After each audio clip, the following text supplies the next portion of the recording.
Well, my philosophy on vinification is just to leave the grape juice in its natural state, and I guess that comes back to sort of when you were talking about New World versus Old World, and how I view vinification.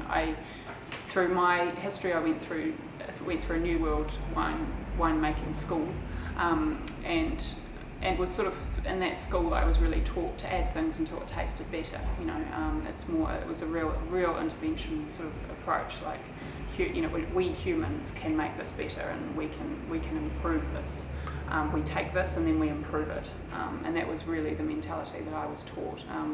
So I went off and I worked in a few wineries, and then I ended up at Hayman Levenstein in Germany, and he really taught me how to make wine, and taught me to stripped away all that New World stuff that I'd been taught, and got back to how wine's made, I guess, in the Old World, and the philosophies around it. And that's when I really started to learn what was important in the cellar.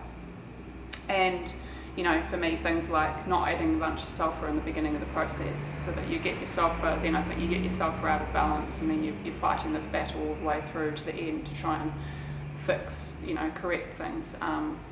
Same with anything you add in. I think any additive you put in at the start of the winemaking process, then you've sort of put one thing out of balance that you then need to correct it with other things. And basically the best approach, I think 9 times out of 10, is to do nothing rather than do something.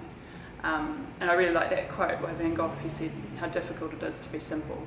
And that's the thing, I think, with human instinct, is to try and make things better, to try and improve things all the time. But when you get grape juice into the winery, you need to just try your best not to do anything, and just to let it do its own thing. And then just preservation at bottling, so just a bit of sulphur at bottling basically, and that's kind of what I aim for.